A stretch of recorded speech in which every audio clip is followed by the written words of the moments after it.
অধ্যায় ৭ রসুলুল্লাহ সাল্লাল্লাহু আলাইহি ওয়াসাল্লাম এর সুরমা ব্যবহার। রসুলুল্লাহ সাল্লাল্লাহু আলাইহি ওয়াসাল্লাম প্রত্যেক রাতে উভয় চোখে ৩ বার করে সুরমা লাগাতেন।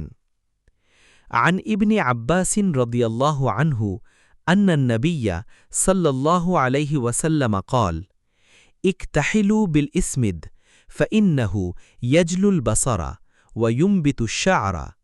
وزعم أن النبي صلى الله عليه وسلم كانت له مكحلة يكتحل منها كل ليلة 3 في هذه و3 في هذه। ৪১ ইবনে আব্বাস রদিয়াল্লাহু আনহু হতে বর্ণিত তিনি বলেন, নবী সাল্লাল্লাহু আলাইহি ওয়াসাল্লাম বলেছেন, তোমরা ইসমিদ সুরমা ব্যবহার করো, কারণ তা চোখের জ্যোতি বৃদ্ধি করে এবং পরিষ্কার রাখে এবং অধিক ভ্রু উৎপন্ন করে, ভ্রু উদ্গত হয়। ইবনে আব্বাস রদিয়াল্লাহু আনহু আরও বলেন, নবী সাল্লাল্লাহু আলাইহি ওয়াসাল্লাম এর একটি সুরমাদানি ছিল। প্রত্যেক রাতে ঘুমানোর পূর্বে ডান চোখে ৩ বার এবং বাম চোখে ৩ বার সুরমা লাগাতেন। সুনানুল কুবরা লিল ইমাম বাইহাকি হা ৮৫১৬। ব্যাখ্যা: সুরমা ব্যবহারের হুকুম ও পদ্ধতি।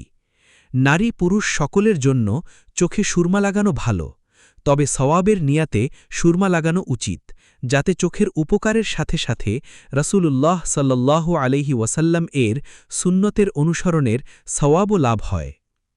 অত্র হাদিসে সুরমা ব্যবহারের ৩টি উপকারের কথা উল্লেখ করা হয়েছে, যা বর্তমান বিজ্ঞানে হুবহু প্রমাণিত।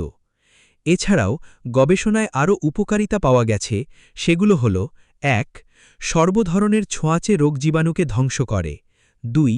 চোখে প্রবেশকৃত ধুলাবালি নিঃসরণে কার্যকর ভূমিকা পালন করে, প্রভৃতি। ৩. অত্যন্ত কার্যকরী জীবাণুনাশক। ৪. চোখে জ্বালাপড়া খুব কম হয়। তিনি সাহাবীদেরকে ইসমিদ সুরমা ব্যবহারের জন্য উপদেশ দিয়েছেন। আন জাবিরিন রদিয়াল্লাহু আনহু قال: قال رسول الله صلى الله عليه وسلم: عليكم بالإسمد عند النوم فإنه يجلو البصر وينبت الشعر। ৪২ জাবির রদিয়াল্লাহু আনহু হতে বর্ণিত তিনি বলেন, রাসূলুল্লাহ সাল্লাল্লাহু আলাইহি ওয়াসাল্লাম বলেছেন, তোমরা শোয়ার সময় অবশ্যই ইসমিদ সুরমা ব্যবহার করবে, কারণ তা চোখের জ্যোতি বৃদ্ধি করে এবং এর ফলে অধিক ভ্রু জন্মায়। ইবনে মাজাহ হা ৩৪৯৬, মুসনাদে আবু ইয়ালা হা ২০৫৮। عن ابن عباس رضي الله عنه قال: قال رسول الله صلى الله عليه وسلم: إن خير أكحالكم الإثمد يجلو البصر وينبت الشعر।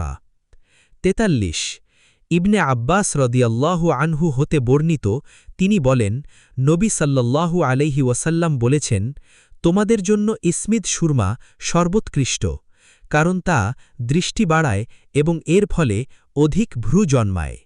ইবনে মাজাহ হা ৩৪৯৭, ইবনে হিব্বান হা ৬০৭৩, মুস্তাদরাকে হাকিম হা ৮২৪৮। বাবু মা জাআ ফি লিবাসি রাসূলিল্লাহি সাল্লাল্লাহু আলাইহি ওয়াসাল্লাম।